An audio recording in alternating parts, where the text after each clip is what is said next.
اس دنیا میں رہتے ہوئے مومن انسان دو طرح کا اثاثہ جمع کرتا ہے۔ ایک اثاثہ وہ ہے جو صرف موت سے پہلے پہلے کام آتا ہے، موت کے بعد اس کا کام ختم ہو جاتا ہے۔ اور ایک اثاثہ وہ ہے جو موت سے پہلے بھی کام آتا ہے اور مرنے کے بعد بھی کام آتا ہے۔ مومن کی دنیا کی زندگی بھی خوشگوار بنتی ہے اور آخرت کی زندگی بھی خوشگوار اس سے بن جاتی ہے۔ دنیا بھی سنور جاتی ہے اور آخرت بھی سنور جاتی ہے۔ تو عقل مند انسان وہی ہے جو زیادہ اس اثاثے پہ محنت کرے جو اسے دنیا کے اندر بھی فائدہ مند ہے اور دنیا سے چلے جانے کے بعد آخرت میں بھی اس کے لیے مفید ہو، اس اثاثے کے اوپر زیادہ محنت کرتا ہے۔ اور بے وقوف انسان وہ صرف موت سے پہلے اسے جو چیز نفع مند نظر آتی ہے، موت سے پہلے جو اس کو اپنی ایک کامیابی نظر آتی ہے دنیا کے اعتبار سے، وہ زیادہ محنت اس میں کرتا ہے، اس کو جمع کرنے کی کوشش کرتا ہے۔ جبکہ قرآن مجید کی جو تعلیمات ہیں، رسول اللہ صلی اللہ علیہ وسلم کی جو تعلیمات ہیں، صحابہ کی جو زندگیاں ہیں، وہ ہمیں بتاتی ہیں کہ اصل اثاثہ کیا ہے اور مومن آدمی کو اس اثاثے کے اوپر محنت کرنی چاہیے۔ قرآن مجید میں اللہ رب العزت بڑی خوبصورت بات ارشاد فرماتے ہیں، وَسَارِعُوا إِلَى مَغْفِرَةٍ مِّن رَبِّكُمْ۔ ایمان والو، تم اللہ کی طرف دوڑ لگا دو، اللہ کو راضی کرنے کی طرف دوڑ لگاؤ، نیک اعمال اپنے نامہ اعمال میں جمع کرنے کی طرف دوڑ لگا دو۔ موت سے پہلے اللہ نے جو تمہیں زندگی عطا فرما رکھی ہے، یہ تمہارے لیے بڑی غنیمت ہے۔ جتنی نیکیاں تم اکٹھی کر سکتے ہو، آخرت کے بینک بیلنس کو بھر سکتے ہو، تمہیں اس کے لیے ضرور کوشش کرنی چاہیے، اور کسی نیکی کو چھوٹا سمجھ کر چھوڑنا نہیں چاہیے۔ مومن آدمی کے سامنے چھوٹی نیکی کا تقاضا ہو، دل کے اندر چھوٹی نیکی کا خیال پیدا ہو جائے تو فوراً اس کے اوپر عمل کر لے، کیونکہ نیکی کا دل میں خیال آ جانا یہ اللہ کی طرف سے ایک مہمان ہے۔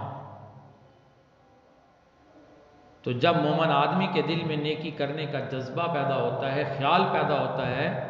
وہ اس جذبے کی، اس خیال کی قدر کر لیتا ہے، یعنی اس پر عمل کر لیتا ہے، تو پھر ایک نیکی دوسری نیکی کو کھینچ لاتی ہے، ایک نیکی سے آگے دوسری نیکی کرنے کے بھی اللہ توفیق عطا فرما دیتا ہے۔ مومن آدمی کے دل میں نیک کام کرنے کا بار بار خیال پیدا ہوتا ہے، لیکن یہ اس کی قدر ہی نہیں کرتا، اور شیطان اسے امید دلاتا ہے کہ یہ کام کل کر لیں گے، پرسوں کر لیں گے، بڑا وقت پڑا ہے، یہ اسے امیدیں دلاتا ہے، اور اس کا وار مومن آدمی پر چل جاتا ہے، اس نیک کام کو ڈیلے کر دیتا ہے، تاخیر کر دیتا ہے۔ تو جب آنے والے خیال کی قدر نہ کی جائے، پھر ایک وقت آتا ہے اس کے دل میں نیکی کا جذبہ اور خیال ختم کر دیا جاتا ہے۔ اس لیے علماء نے لکھا ہے کہ مومن آدمی کے دل میں جب نیکی کرنے کا خیال اور جذبہ پیدا ہو، اسے چاہیے کہ فوراً اس نیکی کو کر لے۔ توبہ کرنے کا خیال پیدا ہوا، فوراً توبہ کر لے۔ نماز پڑھنے کا خیال پیدا ہوا کہ آج سے 5 وقت کی نماز شروع کرتا ہوں، بس اس پر عمل کر لے۔ قرآن کی تلاوت زندگی میں نہیں تھی، دل میں خیال آ گیا کہ قرآن کی تلاوت نہیں کرتا، فوراً قرآن کی تلاوت پر عمل شروع کر دے۔ دن گزر گیا، توبہ استغفار ہی نہیں کی، ایک تسبیح کلمے کی نصیب نہیں ہوئی، ایک تسبیح درود پاک کی نصیب نہیں ہوئی۔ دل میں خیال ہوا کہ کلمہ شریف کی تسبیح کرنی چاہیے، استغفار کرنا چاہیے، فوراً تسبیح نکال لے اور اللہ کا ذکر شروع کر دے۔ یہ وہ مومن آدمی ہے جس نے اپنے ایمان کے تقاضے پر عمل کیا ہے، آنے والے مہمان کی قدر کی ہے۔ وَسَارِعُوا إِلَى مَغْفِرَةٍ مِّن رَّبِّكُمْ، تم دوڑ لگا دو اپنے رب کی طرف، کیونکہ مغفرت کے خزانے کس کے پاس ہیں؟ اللہ کے پاس ہیں۔ قرآن مجید کی دوسری آیت میں اللہ تعالیٰ ارشاد فرماتے ہیں، اے ایمان والو فَاسْتَبِقُوا الْخَيْرَاتِ، نیکی کے کاموں میں آگے بڑھنے کی کوشش کرو۔ لیکن حسرت اور افسوس کا مقام ہے کہ ایمان والے نیکی کے کاموں میں بڑھنے کی کوشش نہیں کرتے، دنیا کے کاموں میں ایک دوسرے سے بڑھنے کی کوشش کرتے ہیں۔ تو رسول اللہ صلی اللہ علیہ وسلم نے فرمایا تھا کہ جب تم دنیا میں آپس میں مقابلہ کرنے لگو گے، حدیث کا مفہوم ہے کہ تم ہلاک ہو جاؤ گے۔ آج دنیا کے مقابلے ہیں، اس کا مکان میرے مکان سے بڑا ہونا چاہیے، میری گاڑی اس کی گاڑی سے بڑی ہونی چاہیے، میرا لباس اس بندے کے لباس سے اچھا ہونا چاہیے۔ یعنی ہم دنیا کی نعمتوں کو استعمال کرتے ہیں لوگوں کو دکھانے کے لیے، آگے بڑھنے کے لیے، مقابلے چل رہے۔ لیکن صحابہ اکرام رضوان اللہ تعالی علیہم اجمعین کی جو محنت تھی وہ آخرت کے اثاثے پر تھی، نیکیوں پک کی حریص تھے، کہیں کوئی نیکی چھوٹ نہ جائے، نیکیوں میں ان کا آپس میں مقابلہ ہوتا تھا، نیکیوں میں بڑھنے کی کوشش کرتے تھے۔ مسلمان کے آج کے مسلمان کے مقابلے دنیا میں ہے، اس لیے فرمایا، حدیث کا مفہوم ہے کہ دین کے اعتبار سے، نیکی کے اعتبار سے تم اپنے سے اوپر والے کو دیکھو کہ وہ میرا بھائی کس طرح اللہ کے دین کا کام کر رہا ہے، کس طرح نماز پڑھتا ہے، تلاوت کرتا ہے، ذکر کر رہا ہے، بڑھتا چلا جا رہا ہے، میں بھی ایسے ہی بن جاؤں۔ نیکی کے اعتبار سے تم اوپر والے کو دیکھو، اور دنیا کے اعتبار سے فرمایا نیچے والے کو دیکھو، پھر تمہارے اندر اللہ کا شکر پیدا ہوگا۔ جب نیچے والے کی طرف نظر کرو گے کہ میرا موٹر سائیکل اس سے اچھا ہے،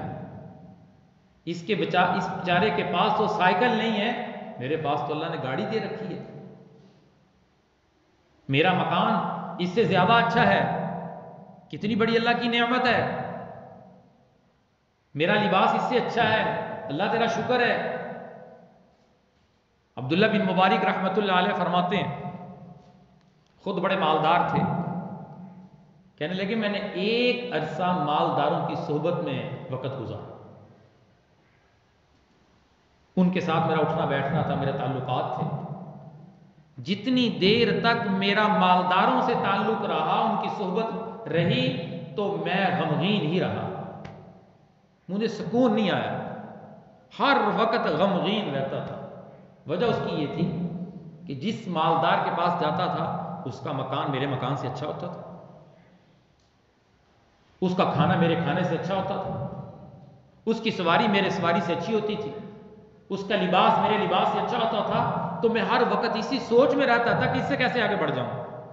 میرا مکان ایسا ہونا چاہیے، میری گاڑی ایسی ہونی چاہیے،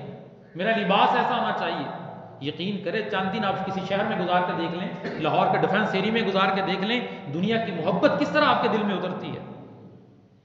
دنیا داروں کی صحبت میں بیٹھ کر دیکھ لیں کس طرح آخرت سے بندہ غافل ہو جاتا ہے، جہاں تذکرے دنیا کے چلتے ہیں، مال و دولت کے چلتے ہیں، دل میں خیال پیدا ہونا شروع ہو جاتا ہے کہ میرا گھر ایسا ہونا چاہیے، یہ کتنا خوبصورت گھر بنا ہوا ہے، یہ دیکھو اس کے پاس کتنی اچھی گاڑی ہے، تو عبداللہ بن مبارک رحمۃ اللہ علیہ فرماتے ہیں جب تک میرا ان مالداروں سے تعلق رہا، ان کی صحبت رہی تو میں غمگین رہا۔ فرمایا پھر میں نے مالداروں کی صحبت چھوڑ دی، پھر میں نے اپنے سے کم تر دنیا کے اعتبار سے ان لوگوں سے تعلق قائم کیا، ان سے میں نے دوستی کی، ان کی صحبت میں بیٹھنے لگا، تو میری خوشحالی کے دن لوٹ آئے۔ میں ان دنوں میں خوشحال تھا، کیونکہ جس کے پاس جاتا تھا میری سواری اس کی سواری سے اچھی ہوتی تھی، میرا مکان اس کے مکان سے اچھا ہوتا تھا،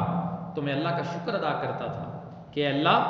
میری سواری اس سے اچھی ہے، میرا مکان اس سے اچھا، میرا لباس اس سے اچھا ہے، میرا کھانا اس سے اچھا ہے، میں تیرا شکر ادا کرتا ہوں۔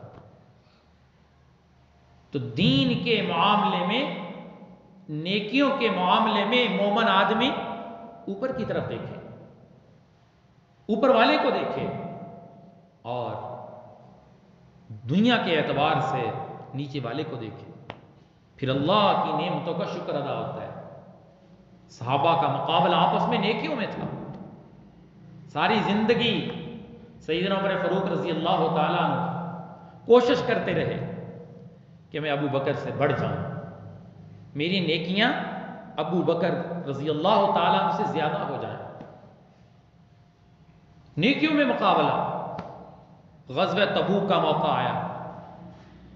اعلان ہوا، بڑا یہ غزوہ تبوک بڑی قربانی والا غزوہ تھا، بڑی قربانی، گرمی کا موسم، باغات پکے ہوئے، پھل اترنے کا ٹائم ہے، تو اعلان ہو رہا ہے مال بھی دو اور جان لے کر بھی حاضر ہو جاؤ۔ 1200 کلومیٹر مدینہ منورہ سے دور سفر کرنا ہے، بڑی آزمائش تھی صحابہ کے اوپر۔ تو حضرت عمر رضی اللہ تعالیٰ عنہ نے سوچا کہ آج تو میں ابو بکر سے بڑھ ہی جاؤں گا۔ گھر گئے، سارا مال اکٹھا کر کے آدھا آدھا کر لیا، آدھا مال لے کر رسول اللہ کی خدمت میں پہنچے، تو رسول اللہ صلی اللہ علیہ وسلم نے پوچھا عمر کیا لے کر آئے ہو؟ تو کہنے لگے یا رسول اللہ آدھا گھر چھوڑ آیا ہوں اور آدھا لے آیا ہوں، اور آج ذہن میں یہ بات ہے کہ آج ابو بکر سے بڑھ جاؤں گا، آج میری نیکیاں بڑھ جائیں گی۔ سیدنا ابو بکر بھی مال لے کر آ گئے۔ رسول اللہ صلی اللہ علیہ وسلم نے پوچھا ابو بکر کیا لے کر آئے ہو؟ تو حضرت ابو بکر کہنے لگے یا رسول اللہ سارا ہی لے کر آ گیا ہوں، چھوڑا کیا ہے؟ فرمایا اللہ اور اس کے رسول کو چھوڑ کے آیا۔ جو گھر میں مال تھا سوئی تک دیواروں پہ ہاتھ پھیر رہے تھے کہ سوئی نہ رہ جائے، وہ رسول اللہ کی خدمت میں نشاور کر دی، صرف اللہ اور اس کے رسول کو چھوڑ کے آیا ہوں۔ سیدنا عمر سمجھ گئے کہ ابو بکر سے نہیں بڑھ سکتا، کہ میں تو آدھا لے کر آیا، ابو بکر گھر کا سارا سامان لے کر آیا۔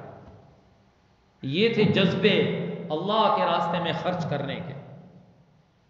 اللہ کے راستے میں خرچ کرنے کے جذبے تھے۔ وَسَارِعُوا إِلَى مَغْفِرَةٍ مِّن رَبِّكُمْ، یہ وہ لوگ تھے جن کی دوڑ رب کی طرف تھی، ایک اللہ کا حکم سنتے تھے، رسول اللہ کا ایک فرمان سنتے تھے، دوڑتے تھے کہ کیسے ہم اللہ کے حکم کو پورا کر دیں اور رسول اللہ کی سنت کو زندہ کر دیں، اور اب ہمارا خزانہ آخرت میں جمع ہو جائے۔ ایک دن حضرت عمر کہنے لگے اے ابو بکر میری زندگی کی ساری نیکیاں تم لے لو، ایک رات کی نیکیاں مجھے دے دو، ساری زندگی کی نیکیاں تم لے لو، ایک رات کی نیکیاں مجھے دے دو۔ جس رات رسول اللہ صلی اللہ علیہ وسلم کو تو نے کندھوں کے اوپر سوار کیا تھا، ہجرت کی رات کی جو نیکیاں اللہ نے تجھے عطا فرمائی وہ مجھے دے دو، میری زندگی کی نیکیاں تم لے لو۔ یہ تھے صحابہ کے شوق، یہ تھے صحابہ کے جذبات، کہ انہیں آخرت کے اثاثے کی اتنی فکر تھی کہ میری آخرت کا جو اثاثہ ہے، میری آخرت کا جو بینک بیلنس ہے یہ بڑھ جائے، یہ بھر جائے۔ یہ زیادہ ہو جائے، ایک دوسرے سے بڑھنے کی کوشش تھی اور حریص تھے کہ میرے اس بھائی کو دربار رسالت سے ایک نیک خوشخبری ملی ہے، یہ کون سا عمل کرتا ہے ذرا میں دیکھ کر آؤں۔ نیک عمل کرنے کے حریص تھے کہ کس طرح اس کا نیک عمل جس کی بدولت اسے فلاں خوشخبری مل رہی ہے مجھے بھی ملنی چاہیے، میں بھی وہ عمل کروں۔ ایک صحابی رسول اللہ کی خدمت میں حاضر ہوتے، آپ علیہ الصلوۃ والسلام انہیں جنت کی خوشخبری دیتے کہ یہ جنتی آ رہا ہے، یہ جنتی آ رہا ہے۔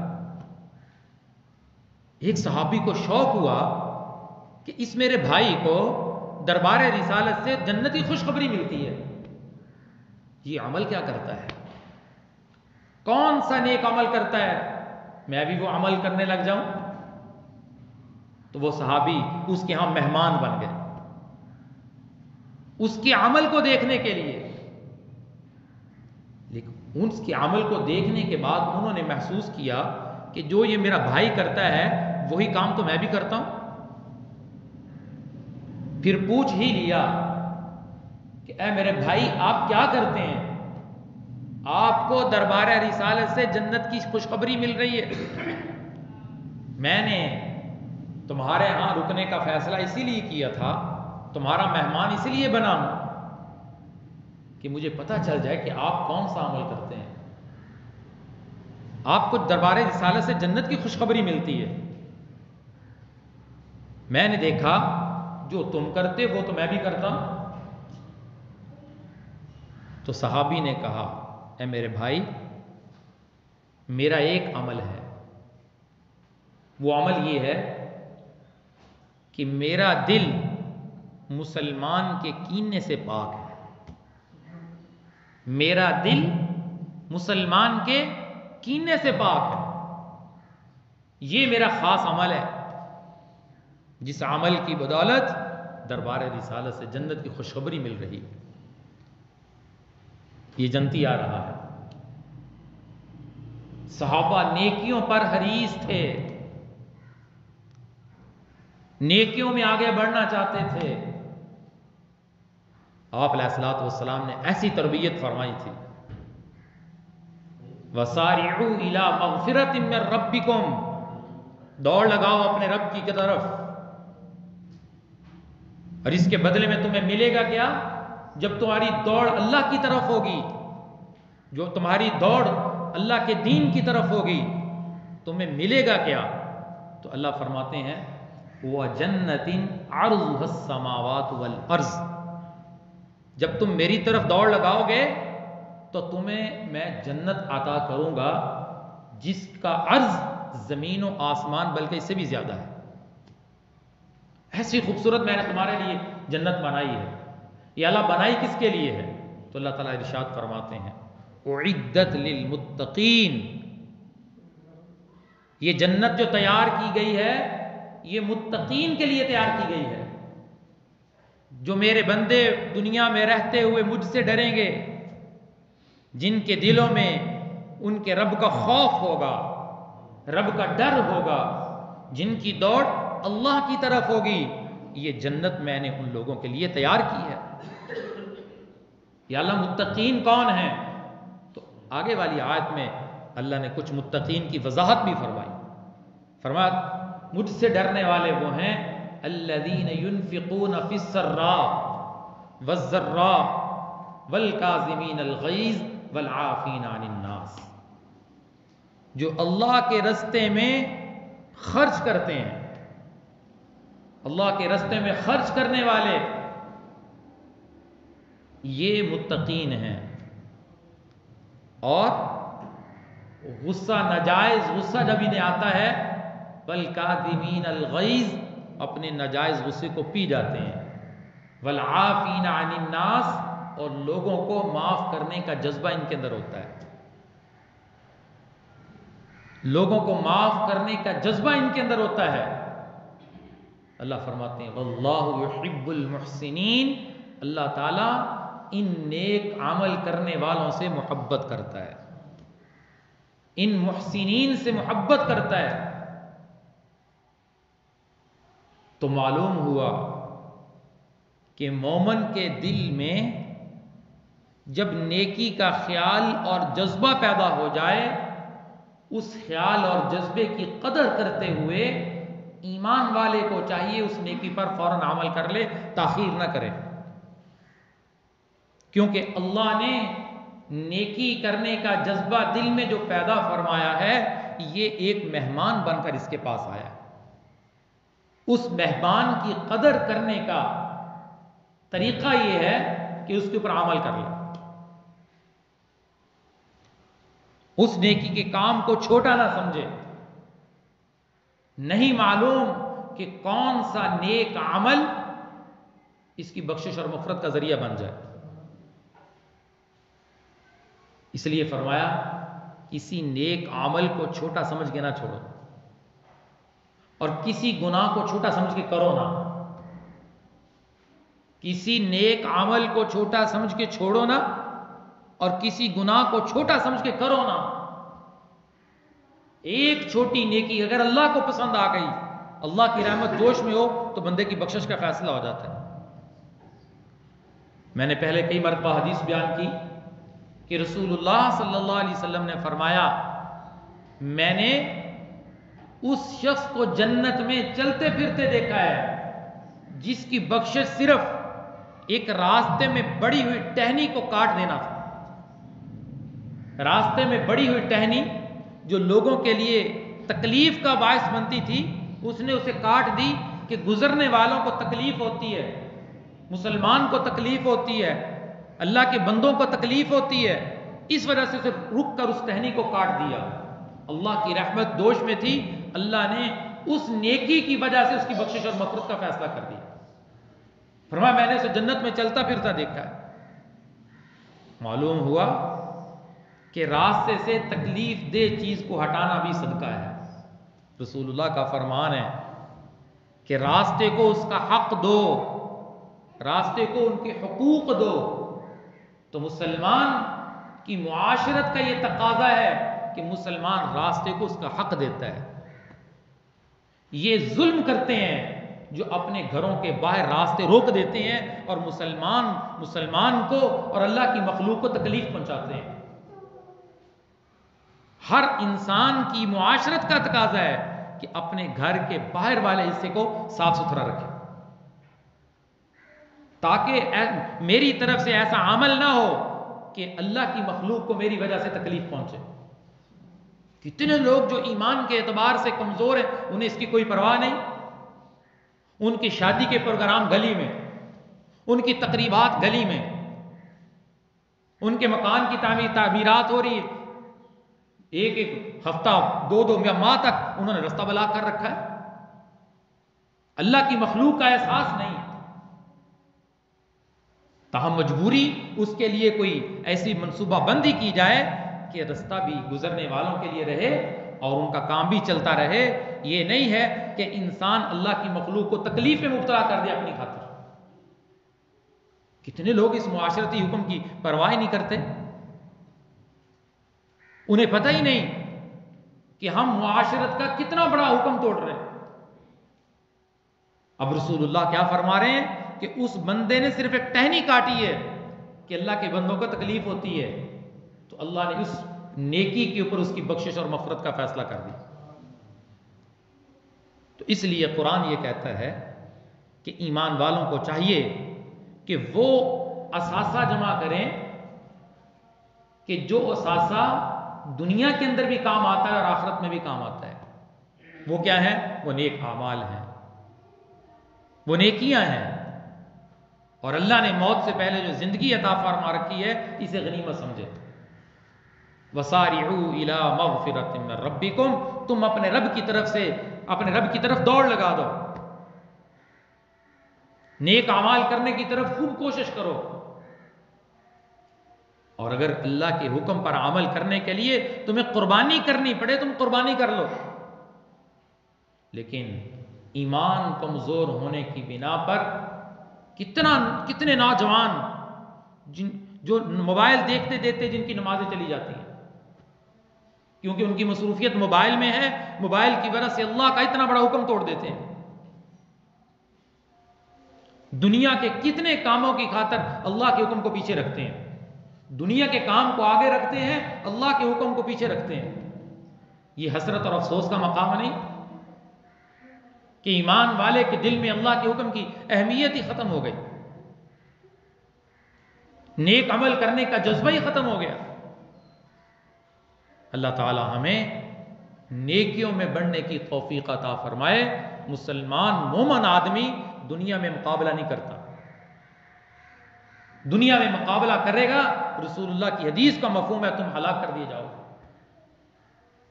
آج سارے مقابلے دنیا کے ہیں، ہر بندہ دوسرے کی طرف دیکھ رہا ہے،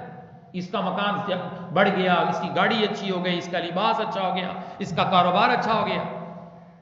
اس سے بڑھنا ہے۔ اور نماز 10 سال پہلے جہاں پہ کھڑی تھی وہیں ہے، جتنا کہ اللہ کے راستے میں 10 سال پہلے دیتا تھا اتنا کی دے رہا ہے، جتنی کی زکوٰۃ پہلے دیتا تھا بس اتنی کی دے رہا ہے۔ ایمان اور اعمال کے اعتبار سے 10 سال پہلے جس جگہ پہ تھا اسی سطح پہ ہے، اور دنیا کے اعتبار سے بڑھنا چاہتا ہے، ایک پیسے کے ساتھ دوسرا پیسہ شامل کرنا چاہتا ہے۔ یہ جذبات ہیں، لیکن جب مومن آدمی کے جذبات بدل جاتے ہیں، یقین کرے ایک نیکی دوسری نیکی کو کھینچ لاتی ہے۔ جب مومن آدمی ایک نیکی کرتا ہے اللہ اسے دوسری کی بھی توفیق دیتے ہیں، جب یہ دوسری کرتا ہے اللہ اسے تیسری کی توفیق دیتے ہیں، جب یہ تیسری کرتا ہے اللہ اسے چوتھی کی توفیق دیتے ہیں۔ نیکی بھی نیکی کو کھینچتی ہے۔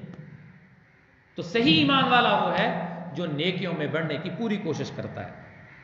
اللہ کے ایک ایک حکم پر عمل کرنے کی کوشش کرتا ہے۔